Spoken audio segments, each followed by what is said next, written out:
আসসালামু আলাইকুম। চলুন ঘটনায় চলে যাই। ঘটনাটি বগুড়ার ধনট উপজেলার একটি ঘটনা, যেটি ১৯৮২ সালে ঘটেছিল। ধনট উপজেলার খুবই সম্ভ্রান্ত একটি পরিবারের সাথে এই ঘটনাটি ঘটে। যাকে কেন্দ্র করে এই ঘটনাটি ঘটে তার নাম মুন্সি আব্দুর রউফ। উনি ওই সময় ওই এলাকায় খুবই স্বনামধন্য একজন মানুষ ছিলেন। উনি অত্র এলাকার মেম্বার ছিলেন। বিভিন্ন বিচার সালিশ এগুলা করতেন। খুব সৎ, পর উপকারী, হৃদয়বান একজন মানুষ ছিলেন। একবার কি হয় যে উনি কোনো একটা জায়গা থেকে বাড়িতে আসেন। আসার পর হঠাৎ করেই উনার শরীরটা খারাপ লাগছে। উনার স্ত্রীকে বলেন যে আমাকে একটু বাতাস করো। উনি একটা হাত পাকা নিয়ে এসে তার স্বামীকে বাতাস করতে থাকেন। তখন উনি বলেন যে আমার খুব ক্ষুধা পেয়েছে, আমাকে একটু খাবার দিবে। উনার স্ত্রীর সাথে সাথে কিছু খাবার নিয়ে আসেন। যখন উনি খাবার খাবেন, উনি অনুভব করছেন যে তিনি খাবারটা গিলতে পারছেন না। উনি বলছেন যে আমি খাবারটা গিলতে পারছি না, মনে হচ্ছে কেউ গলার এখানে আমাকে চাপ দিয়ে ধরে রেখেছে, আমার নিঃশ্বাসটা বন্ধ হয়ে আসছে। এই কথা বলতে বলতে হঠাৎ করে উনি বমি করা শুরু করেন আর পড়ে যান ওই জায়গা থেকে। ওনার স্ত্রী তো চিৎকার চেঁচামেচি করতে থাকেন যে কে কোথায় আছো গো, এদিকে আসো, দেখো উনি অসুস্থ হয়ে গেছেন। কিছুক্ষণ পর উনি রক্ত বমি করা শুরু করে। মাত্র কয়েক মিনিটের ব্যবধানে ছটফট করতে করতে মুন্সি আব্দুর রউফ পৃথিবীর মায়া ত্যাগ করে পরপারে চলে যান। এই ঘটনায় পুরো এলাকায় শোকের ছায়া নেমে আসে। সকলেই ওনাকে খুবই ভালোবাসতেন, শ্রদ্ধা করতেন।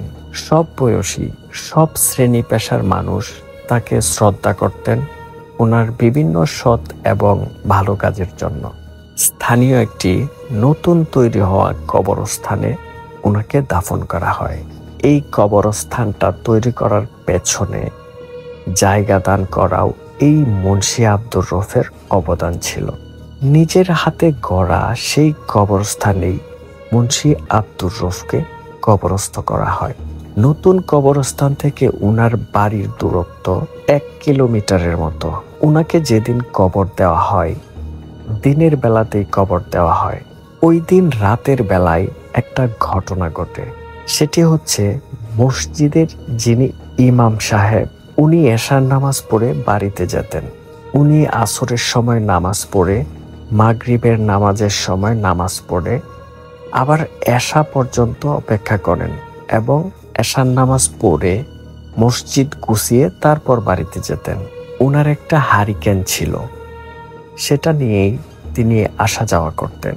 তো বাড়িটাও ওই কবরস্থান পার হয়ে, মানে বাড়ি থেকে মসজিদের দূরত্ব 1 কিলোমিটারের বেশি হবে। এজন্য দেখা যেত উনি আসরের সময় এসে এশার নামাজ পড়িয়ে একেবারে বাসায় যেতেন।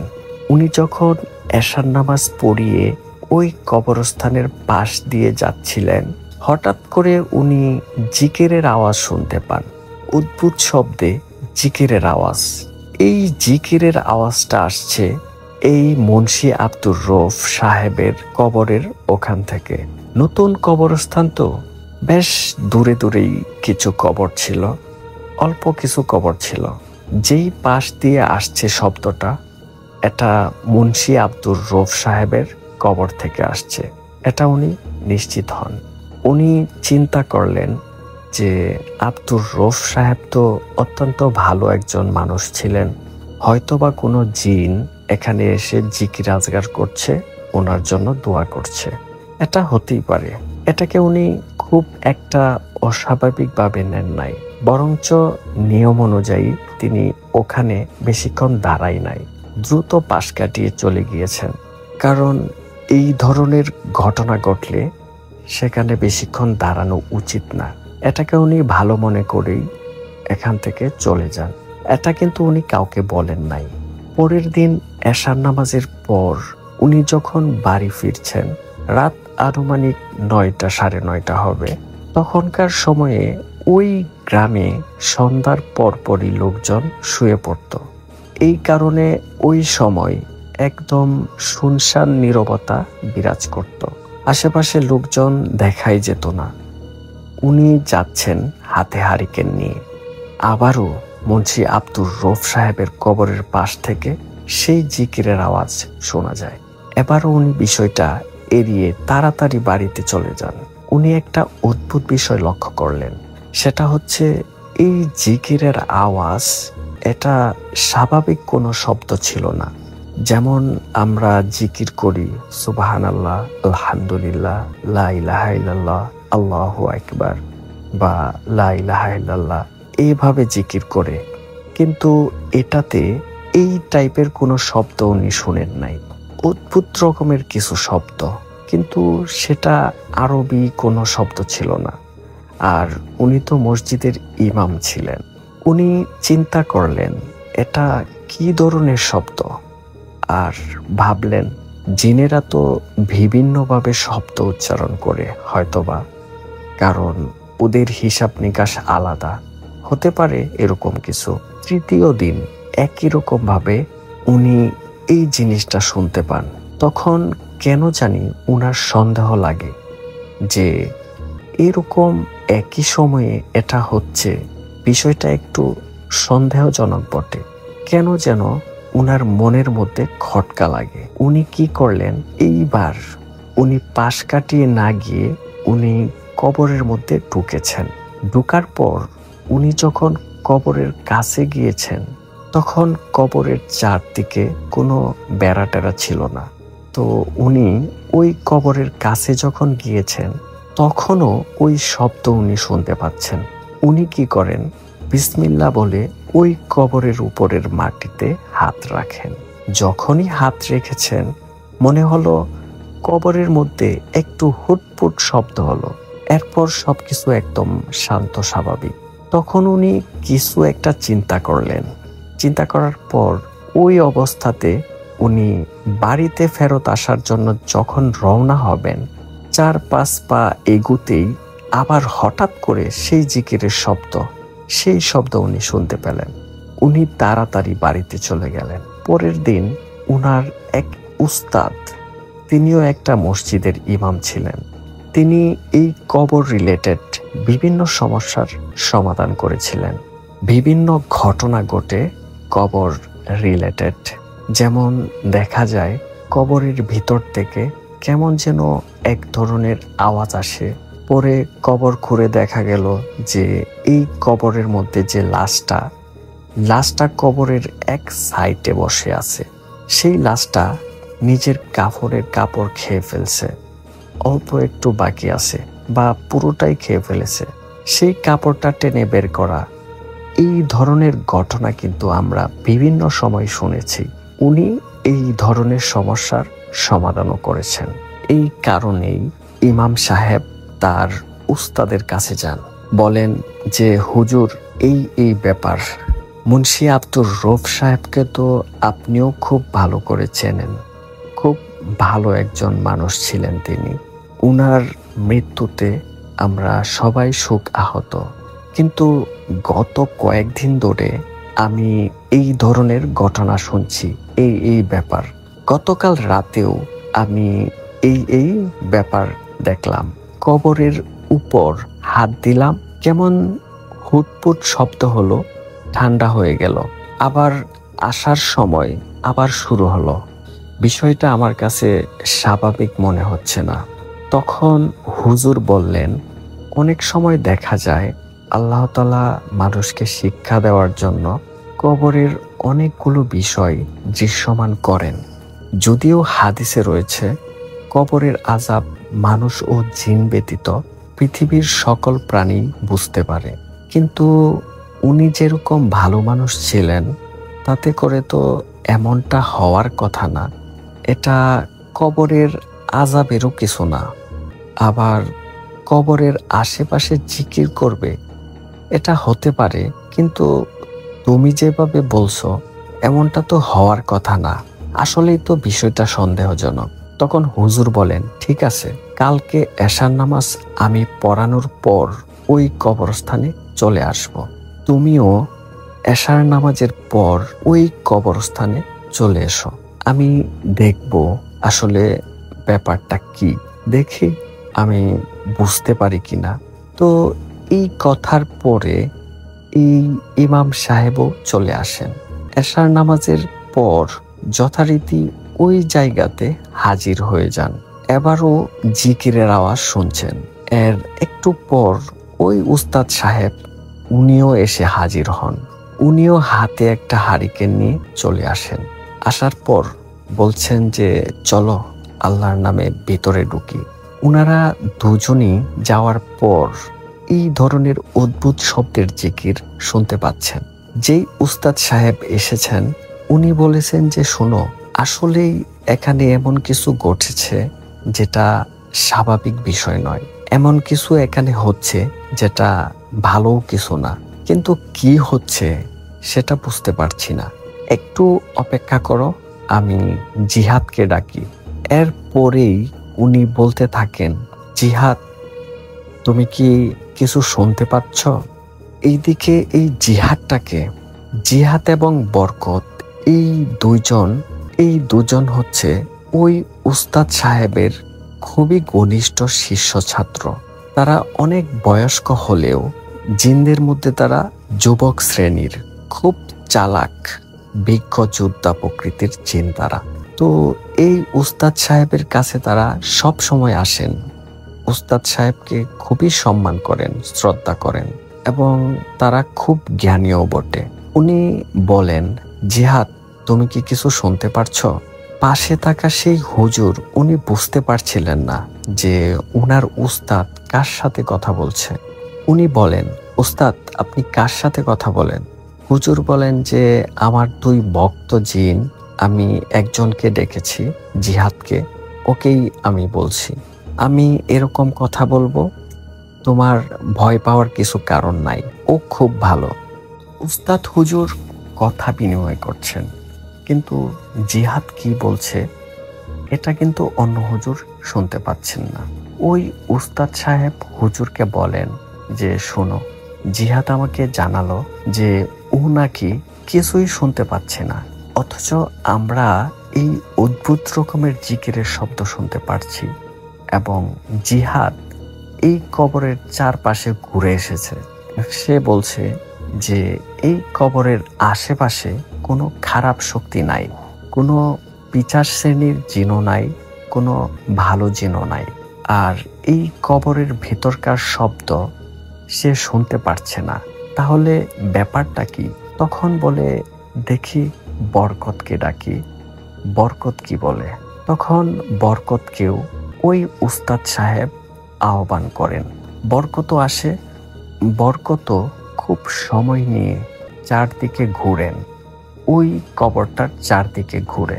তখন ওই উস্তাদ সাহেবকে বলেন যে উস্তাদজি, এখানে আসলে এমন কিছু একটা হচ্ছে যেটা আমরা বুঝতে পারছি না, তবে এতটুকু বলবো, এই কবরের ভিতরে কোনো পিছার শ্রেণীর জিন নেই। যদি জিনদের কর্মকাণ্ড হতো তাহলে আমরা সেটা শুনতে পেতাম, আপনারা সেটা শুনতে পেতেন না। আপনারা শুনতে পারছেন, তার মানে হচ্ছে এইখানে কোনো মানুষের কর্মকাণ্ড আছে, আর এখানে আসলে কি হচ্ছে এটাও আমরা বুঝতে পারছি না। আমরা একটু সময় নেব, এখনকার মতো চলেন, আমরা চলে যাই।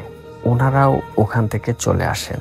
উস্তাদ সাহেব ওই ইমামকে বলেন, যেহেতু আব্দুর রৌফ সাহেবের অত্যন্ত সম্মানী একজন মানুষ ছিলেন, এই বিষয়ে আসলে কি হচ্ছে এটা সুরাহা না হওয়া পর্যন্ত তার পরিবার বা অন্য কাউকে এই বিষয়টি যেন না জানানো হয়।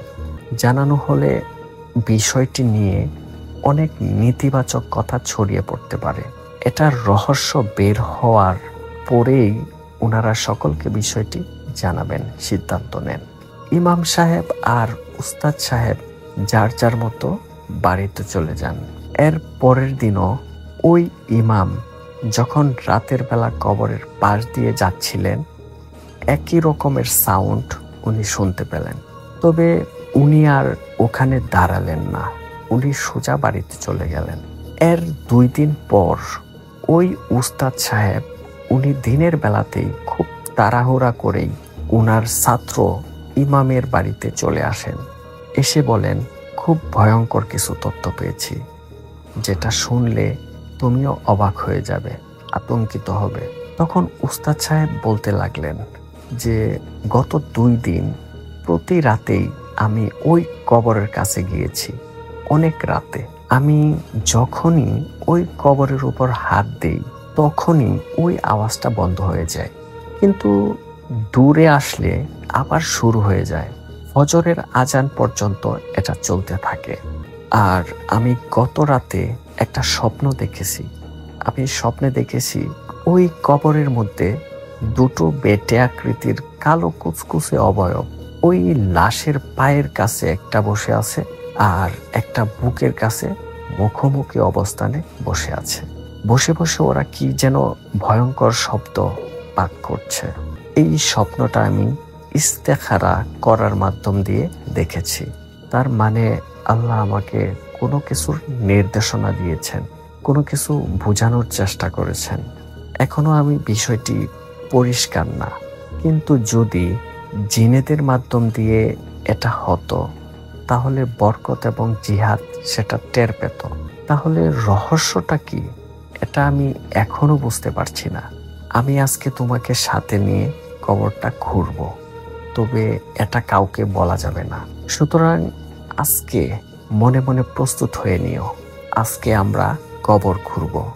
আর এই বিষয়ে জিহাদ এবং বরকত আমাদেরকে সাহায্য সহযোগিতা করবে। তো এই রকম পরিকল্পনা হয় অনেক রাতের বেলা, রাত প্রায় 1:30-2টার দিকে এই 2 হুজুর ওই কবরস্থানে চলে যান। যাওয়ার পরে সত্যি তখনও এরকম আওয়াজ হচ্ছিল। এরপর যখন বিসমিল্লাহ বলে কবরের উপরে হাত দিয়েছেন, ভিতরে মনে হলো আবার একটু শব্দ হলো, এরপর আবার ঠান্ডা। এইবার কবর খোঁড়া শুরু করেছেন ওনারা। কবর খোঁড়া যখন শুরু হয়েছে, এক পাশে খোঁড়ার পর বাঁশগুলো অল্প সরিয়ে ওই হারিকেনের আলো যখন ধরেছেন, তখন দেখলেন আরে একদম স্বাভাবিক সবকিছু। কবরের ভিতরে মুন্সি আব্দুর রফের যে লাশ রয়েছে সেটা পচনও ধরে নাই, কোনো দুর্গন্ধও নাই, একদম স্বাভাবিক আছে সবকিছু। প্রায় 7-8 দিন হয়ে গেছে। এর মধ্যে উনি দেখলেন যে কিরে, কিছুই তো নাই, কবরের ভেতরে তো কিছুই নাই, মানুষও নাই। আর ওইদিকে জিহাদ এবং বরকত তারাও সেখানে উপস্থিত ছিল। তারাও ওই উস্তাদ সাহেবকে জানান, হুজুর, যদি কবরের মধ্যে কোনো জিন থাকতো বা বের হতো তাহলে তো ওরা দেখতে পেত। কোনো জিনের উপস্থিতিও টের পায়নি ওই জিহাদ এবং বরকত। ঘটনাটা কি? খুব চিন্তায় পড়ে যান তারা সকলেই। তখন এই জিহাদ এবং বরকত বলে যে আমাদের এই গোত্রে অত্যন্ত বিচক্ষণ এবং প্রবীণ একজন জিন রয়েছে।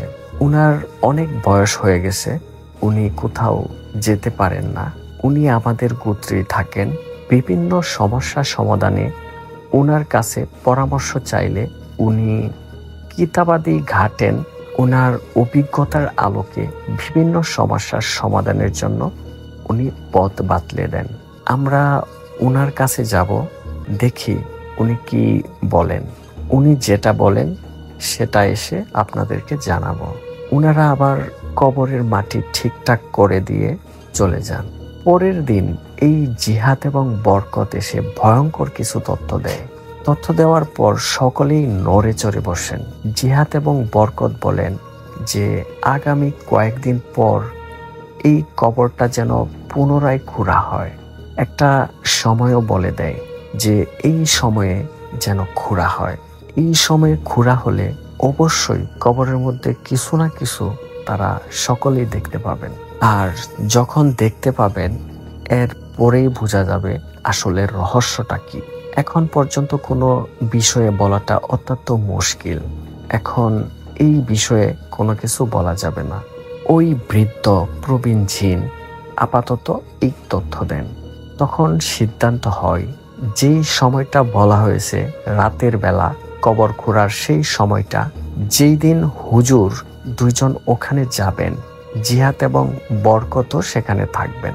ওখানে ওই যে বয়স্ক বৃদ্ধ জিন জিহাদ এবং বরকতকে কিছু পরামর্শ দিয়েছিলেন যে তাদের কাজ কি আর এই হুজুরের কাজ কি। তো রাতের বেলা তারা ওখানে গিয়েছেন, যাওয়ার পর কবর খোঁড়া শুরু করেছেন। তখন কিন্তু ওই যে জিকিরের আওয়াজ আসছিল। ওনারা যখন কবর খোঁড়া শুরু করেছেন, শুরু করার আগে কিছু রুকিয়া করতে বলেছিলেন। তারা কবরের চতুর্দিকে কিছু রুকিয়া করা হয়। জিহাদ এবং বরকত কিছু রুকিয়া করেন। একটু পর জিহাদ বলে, হ্যাঁ, এখন খোঁড়া শুরু করতে পারেন। তখন ওনারা খোঁড়া শুরু করেছেন। চাটাইটা তুলে ফেলা হয়। এরপর একের পর এক বাঁশ যখন তোলা শুরু করেছেন, তখন তারা দেখলেন, আরে এইটা কি, আরে এই লোককে তো আমি চিনি। এই রকম বলে উঠে ওই মসজিদের ইমাম বলে, আরে এই লোককে তো আমি চিনি, একে তো আমি অনেকবার দেখেছি। ওনারা দেখেন মুন্সি আব্দুর রব সাহেবের লাশের উপরে বসে একটা লোক, একটা হাফ প্যান্ট জাতীয় কিছু পরা, মাথায় টাক, কালো কুচকুচে তার দেহ। এই লোকটা বসে হাতে একটা বই নিয়ে কিছু একটা পড়ছে। এই অন্ধকারে তো তার দেখার কথা না কোনো কিছু, তারপরও সে পড়ছে। তারা যে কবর খুঁড়েছে সে ওই দিকে তাকাতেও পারছে না। সে পড়েই যাচ্ছে এক মনে। ভয়ঙ্কর শব্দে সে মন্ত্র আওড়াচ্ছে। এটা আসলে জিকির না। হুজুর ওই দুইজন, ওনারা এই দৃশ্য দেখে তো অবাক হয়ে যান। আর ইমাম তো একে চেনে। উস্তাদ সাহেবকে ইমাম বলেন যে এই লোকটাকে আমি চিনি।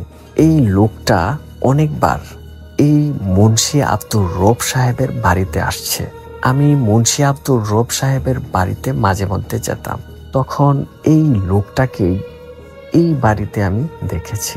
এই বাড়িতে সে কয়েকদিন করে থাকতো, আবার চলে যেত। তবে এই লোকের বিষয়ে আমি বিস্তারিত কিছু জানি না, তবে চিনি। এখন এই লোকটা কেন ওখান থেকে উঠতে পারছে না, কেন বা পালাতে পারছে না? তখন জিহাদ বলে, উস্তাদ সাহেব, আমরা যে রুকিয়া করেছি কবর খোঁড়ার আগে, এই রুকিয়ার কারণেই ও পালাতে পারেনি, উঠতে পারেনি। জিহাদ এবং বরকত আরো বলে, ওইখানে একটা বিশেষ পদ্ধতিতে সুড়ঙ্গ করা হয়েছে। যখনই সে টের পেত, এদিক দিয়ে সে বের হয়ে যেত। আর কবরস্থানে দেখলে বোঝা যেত না যে এইটাই একটা সুড়ঙ্গ আছে। ওই সুড়ঙ্গ দিয়ে বের হওয়ার পর আবার মাটির কিছু ডেলা দিয়ে ওইটা বন্ধ করে দিত। এই ছিল তার রহস্য। এই রুকিয়া করাই সে আর উঠতে পারছে না। এই রুকিয়া না কাটালে সে আর লড়তেও পারবে না। জিহাদ বলে, এখনই রুকিয়া কাটানো যাবে না, এটাকে দুইজনে ধরে উপরে তুলেন। তখন ওই বেটাকে ধরে উপরে তোলা হয়। বলে, আপনারা দুইজন দ্রুত এটাকে এখনই বন্ধ করে ফেলেন। বন্ধ করে আপনারা এই বেটাকে ধরে আপনাদের বাড়িতে নিয়ে যান। তারপর যেটা করার দরকার আমরা পরামর্শ দিচ্ছি। তখন ওই বেটাকে ধরে বাড়িতে নিয়ে যাওয়া হয়। অদ্ভুত ব্যাপার হচ্ছে যে এই লোকটা ওরকম মন্ত্র আউড়িয়ে যাচ্ছিল, সে থামছে না। এরপর বিশেষ রুকিয়া করে তাকে স্বাভাবিক করা হয়। এরপর জিজ্ঞাসা করা হয় যে তুমি কেন এখানে আসছো, কিভাবে আসছো, তোমার উদ্দেশ্য কি, কেন মুন্সি আব্দুর রব সাহেবের কবরের মধ্যে ঢুকেছ? সে কিচ্ছু বলে না। জিহাদ এবং বরকত বলে, একে আচ্ছা করে পিটানি দেন। এই দুজন হুজুর মিলে জিগার ডাল ভেঙে আচ্ছা করে পিটানি দেওয়া শুরু করে দেয়। কিন্তু মনে হচ্ছে এই পিটানিতে তার কোনো ব্যথা লাগছে না। সে ওভাবেই বসে আছে, উল্টো মিটিমিটি হাসে। এখন সমাধান কি? জিহাদ এবং বরকত বলেছিলেন, সমাধানটা অবশ্যই ফজরের আজানের আগেই করে ফেলতে হবে। এখন এই অবস্থায় কি করণীয়? ওই যে বিচক্ষণ বৃদ্ধ জিন বলেছিলেন যে কি হয় আমাকে জানাবে, এরপর আমি বলতে পারবো, এছাড়া আমি কিছু বলতে পারবো না। এরপর সাথে সাথে জিহাদ এবং বরকত দুজনই চলে যায় সেই বৃদ্ধ জিনের কাছে। মোটামুটি 15-20 মিনিটের মধ্যেই ফেরত আসে। ফেরত আসার পর উস্তাদ সাহেবকে বলেন, বৃদ্ধ জিন উনি জানিয়েছেন এই বেটা হচ্ছে বড় মাপের একজন ত্রান্তিক, আর এই ত্রান্তিক এভাবে কথা বলবে না। ওর শরীরের কোনো জায়গায় অস্বাভাবিক রকমের ফোলা রয়েছে, এই জায়গাটা সন্ধান করতে বলেছে বৃদ্ধ জিন। ওইখানে ওর জীবনের সমস্ত অর্জিত জ্ঞান তাবিজ আকারে রাখা হয়েছে। ওই জায়গাতে চাপ দিলেই সে একা একাই বলতে থাকবে। যখনই ওই জায়গাতে চাপ দিয়েছে, দেখা গেল কাদের কাছে একটা এরকম ফোলা রয়েছে। ওই জায়গায় যখনই চাপ দিয়েছে, তখনই ওরে বাবারে মারে মরে গেলাম এরকম করে চিৎকার চেঁচামেচি শুরু করে দিয়েছে। বলে, হুজুর আমি সব বলছি, আমার সব এলেম জ্ঞান এইখানে আমি রেখে দিয়েছি, এইখানে আপনারা হাত দিয়েন না, আমি সব বলছি। তখন ওই ত্রান্তিক ভয়ঙ্কর কিছু তথ্য উপস্থাপন করে, বলে যে এই যে মুন্সি আব্দুর রৌফ, উনার আপন বড় ভাই ব্যবসা বাণিজ্য করতেন, বিভিন্ন সময় অসুস্থ থাকতেন। উনি ভারতের হরিয়ানাতে গিয়েছিলেন একটা ব্যবসায়িক কাজে। সেখানে গিয়ে এই ত্রান্তিকের সাথে তার সাক্ষাৎ হয়। ত্রান্তিকের সাথে বিভিন্ন বিষয়ে কথাবার্তা হয়। তার ব্যবসা বাণিজ্য ভালো যাচ্ছে না, শরীরেও অসুস্থ থাকে। এই বিষয়ে যখন বলা হয়, তখন এই ত্রান্তিক বলে যে ঠিক আছে, আমি আপনার চিকিৎসা করব, আপনি ভালো হয়ে যাবেন। এই কথাবার্তার একটা পর্যায়ে এই মুন্সি আব্দুর রৌফ সাহেবের বড় ভাই বলেছিলেন যে আমার এক ছোট ভাই আছে, সে মাতব্বর গুচ্ছের লোক, মানুষ তাকে খুবই সম্মান স্নেহ করে, অথচ আমি বড় ভাই, আমার কেউ সম্মান করে না, আমাকে বিশ্বাস করে না, শ্রদ্ধা করে না। আমি চাই আমার এই ছোট ভাইকে বান মারতে, বান মেরে ফেলতে চায়। ছোট ভাই মারা যাওয়ার পর তো আমাদের আর কোনো ভাই নাই। এলাকার লোকজন তখন আমাকেই মুরব্বী হিসাবে মানবে। আমি এটাই চাই, যত টাকা লাগে আমি দেব, তুমি আমার ছোট ভাইকে বান মেরে ফেলো। তখন উনি বলেছিলেন, আপনি যখন পরবর্তীতে আসবেন, তখন আপনার ছোট ভাইয়ের ব্যবহৃত কোনো জিনিস নিয়ে আসবেন, ওটা দিয়েই আমি মরণ ভান মারব।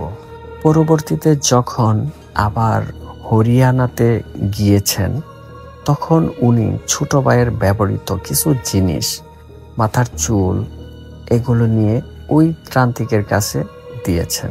ত্রান্তিক যখন এই জিনিসগুলো পেয়েছে, সে এই জিনিসগুলো দিয়ে মরণ বান মারার জন্য ইফরিত শ্রেণীর কিছু জিনকে দায়িত্ব দিয়েছেন। এই ইফরিত জিনগুলো যখন এই মরণ বান মারার জন্য এই মুন্সি আব্দুর রৌফ সাহেবের কাছে এসেছে, ওরা খুবই অবাক হয়েছে। অবাক হয়ে আবার ফেরত গিয়েছে। যাওয়ার পর ওই ত্রান্তিককে এক অদ্ভুত রকমের তথ্য দেয়। জিনেরা বলে যে তুমি যাকে মারার জন্য পাঠিয়েছ, এর মধ্যে এক অদ্ভুত ধরনের আধ্যাত্মিক ক্ষমতা রয়েছে। একে এইভাবে মারা যাবে না, একে যদি মেরে ফেলা হয় তো মরেই গেল, কিন্তু এর মধ্যে দিয়ে আমরাও শক্তিশালী হতে পারবো, তুমিও শক্তিশালী হতে পারবা। একে একটা নির্দিষ্ট তিথিতে হত্যা করতে হবে, সেটার দায়িত্ব আমাদের। তাকে হত্যা করার পর তার কবরে বিশেষ এক ধরনের রিচুয়াল করতে হবে, সেটা তুমি করবা, আমরা সাহায্য করব। আর তুমি যখন ওইটা করবা, করার পর আমরা তার একটা অংশ শেষ দিকে এসে সমাপ্ত করব। তখন তুমিও যেরকম শক্তিশালী হবে, আমরাও শক্তিশালী হব। কিন্তু তাকে মারতে হবে বিশেষ একটা তিথিতে। তুমি একটা কাজ করো, তাকে মারার আগে কিছু ধাপ আছে, সেগুলো সমাপ্ত করে আসবা। ইফরিত জিনেরা ওই ত্রান্তিককে বিভিন্ন সময় পরামর্শ দিয়ে এই বাড়িতে পাঠাতো, আসতো। মুন্সি আব্দুর রৌফের সাথে তার একটা ভালো সম্পর্ক হয়ে যায়। বেশ কয়েকদিন থাকতো, আবার চলে যেত। ওই বিভিন্ন রকম থেকে থেকে তার কাজগুলো সে সম্পাদন করেছে। ওই বাড়ির লোকজন খুনাক করেও বুঝতে পারেনি। নির্দিষ্ট একটা সময়ে এসে ওই ইফরিত জিনেরা তার উপর চড়াও হয় এবং তাকে হত্যা করে। সকলেই ধারণা করেছিল রক্তবমি হতে হতে সে মারা গেছে। আসলে তা না, ওরাই গলা টিপে হত্যা করেছে, নির্মমভাবে হত্যা করেছে। আর ওই সময় এই বাংলাদেশেই উপস্থিত ছিল এই ত্রান্তিক। ওই রাত থেকেই শুরু হয়ে যায় কার্যক্রম।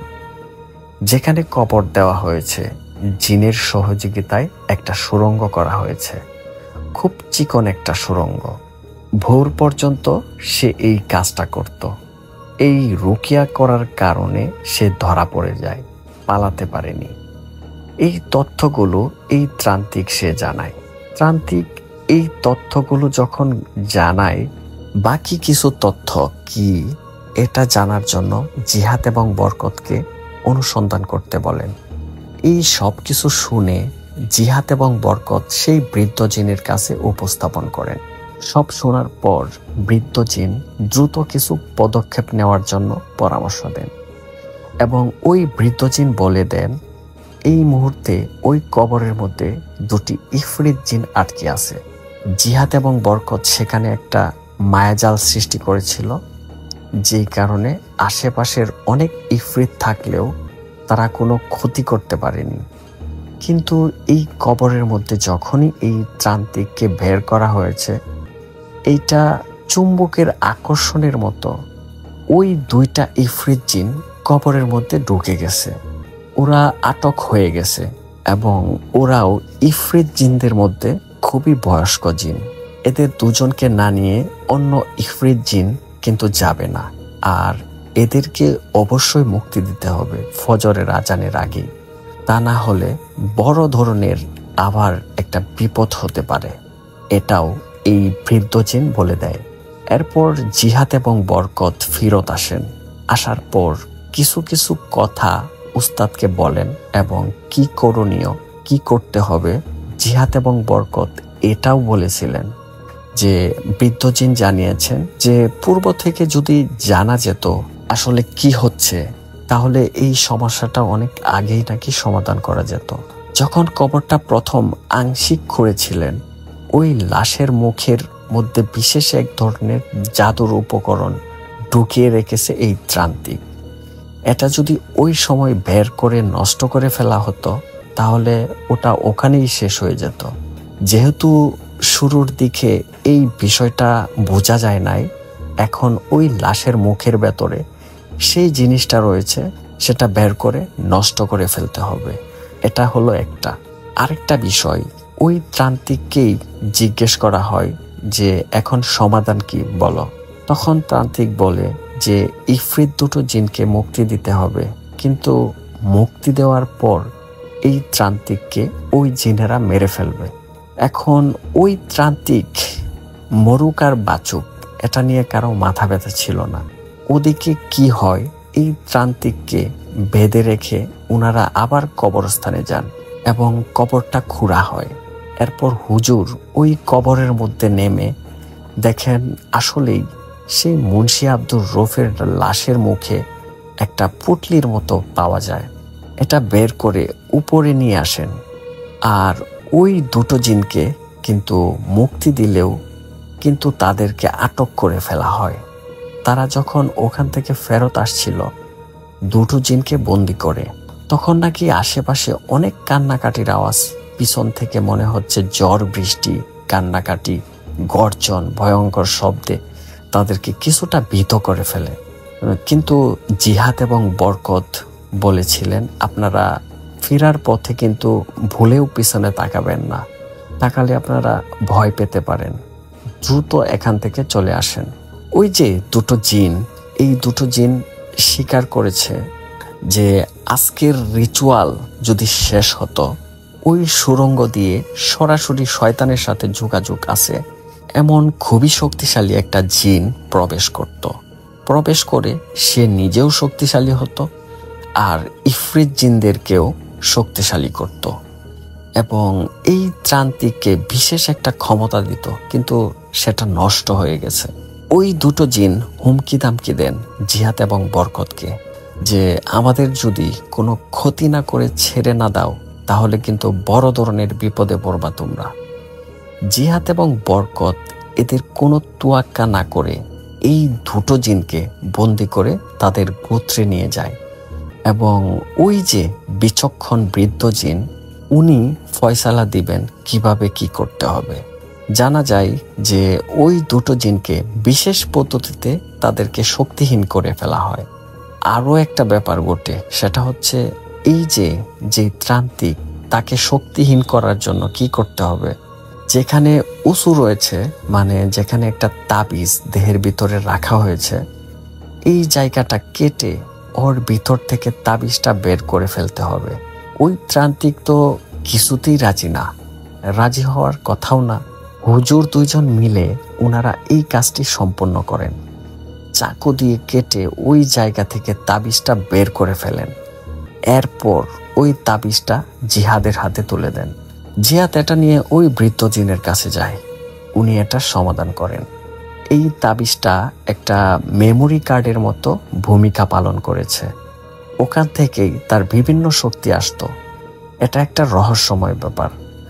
যাই হোক, এরপর ওই ত্রান্তিককে ওনারা সকাল হলেই বর্ডার পার করে দিয়ে আসেন আর বলেন যে খবরদার বাংলাদেশে আর ঢুকবা না, ঢুকলে অবস্থা খারাপ হবে।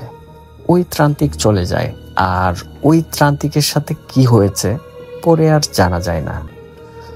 যখন সবকিছু সমাপ্ত হয়ে যায় এরপর এই দুজন হুজুর গিয়ে মুন্সি আব্দুর রব সাহেবের বড় ভাইকে ধরেন। উপস্থিত ছিলেন আরো কিছু গণ্যমান্য ব্যক্তি, তারাও জানতেন না আসলে ঘটনা কি, কেন হুজুর তাদেরকে ডেকে নিয়ে যাচ্ছেন। যখন তাকে এই বিষয়ে জিজ্ঞাসাবাদ করা হয় শুরুতে তো অস্বীকার করে যে না আমি কিছু জানি না এটা সেটা। একে একে যখন সব বলা হয় এরপর উনি সব স্বীকার করেন যে হ্যাঁ তার ছোট ভাইয়ের মৃত্যুর জন্য উনিই দায়ী, তিনি এই কাজটি করেছেন। এখন যেহেতু পারিবারিক সম্মানের একটা ব্যাপার যেটা হওয়ার হয়ে গেছে, এটা নিয়ে হই হট্টগোল করাটা ঠিক হবে না। ওনারা এটা নিয়ে খুব বেশি পারিবারিকভাবে ঝামেলাও করেন নাই। এভাবেই চলে যেতে থাকে দিন। এরই মধ্যে এই যে যিনি বড় ভাই, কথায় আছে এই ধরনের কাজ যারা করেন তাদের উপর ভয়ঙ্কর বিপদ নেমে আসে। হঠাৎ করেই ওনার শরীরে বড় বড় ধরনের ফোড়া দেখা দেয়। এই ফোড়াগুলো ছিল অন্য রকমের একটা ফোড়া, বেশ বড় বড়, সারা শরীরে এই ফোড়া ছড়িয়ে পড়ে। এই ফোড়াগুলো ফেটে যেত না, এর উপরে মোটা এক ধরনের চামড়া ছিল এবং এর ভেতরে কি উপাদান আছে সেটা দেখা যেত রক্তপুষ মিশ্রিত বড় বড় ফোড়া। উনি প্রচণ্ড যন্ত্রণা পেতেন আর ছটফট করতেন, গলাতে গেলে পাগলের মতো চিৎকার করতেন। উনার পুরো শরীর একটা পর্যায়ে অবশ হয়ে যায়। তবে উনি উনার এই কৃতকর্মের জন্য তওবা করেছিলেন। উনি সেই দুজন ইমামকে ডেকে এনে তওবা করেছিলেন যে উনি যেটা করেছেন সেটা অন্যায় করেছেন। উনি বলেছিলেন যে আমি যদি এখন তওবা করি আল্লাহ কি আমার তওবা কবুল করবেন? তখন ইমাম সাহেব বলেন হ্যাঁ তওবা কবুল হবে, কেননা যতক্ষণ পর্যন্ত মানুষের জবান বন্ধ হয়ে যায়, মৃত্যু তার গলা পর্যন্ত উঠে না আসে, ততক্ষণ পর্যন্ত আল্লাহ মানুষের তওবা কবুল করেন। উনি মৃত্যুর বেশ কিছুদিন আগেই তওবা করেন। সবসময় কান্নাকাটি করতেন উনার এই কৃতকর্মের জন্য আর কান্নাকাটি করতেন, ক্ষমা চাইতেন। একটা সময় উনার মৃত্যু হয়। আল্লাহ ওনার ভুল ত্রুটি ক্ষমা করুন। যেহেতু উনি তওবা করেছিলেন সেহেতু ওনার নাম আমরা প্রকাশ করলাম না, করাটাও ঠিক হবে না। এই ছিল ঘটনা। আমার চ্যানেলকে সাবস্ক্রাইব করবেন। ভালো থাকবেন, সুস্থ থাকবেন। আসসালামু আলাইকুম।